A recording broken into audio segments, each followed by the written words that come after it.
Hey there.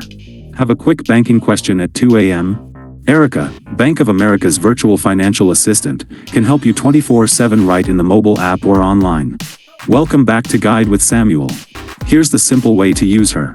In the Bank of America mobile app, you'll see the Erica chat icon, a speech bubble. Tap it and type or say your question in plain English. For example, what's my checking account balance? Show me recent transactions. How do I send money with Zelle?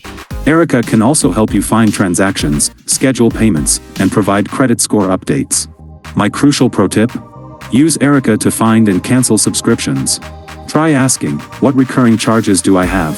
Erica can identify recurring payments on your debit/credit cards and often provide a link to manage or cancel them directly. It's a powerful money management hack. That's how you get instant, helpful answers without waiting on hold. What's the most useful thing you've ever asked a virtual assistant? Let me know in the comments. For more guides on high-tech banking help, subscribe to the channel. Thanks for watching. I'm Samuel, and I'll see you soon.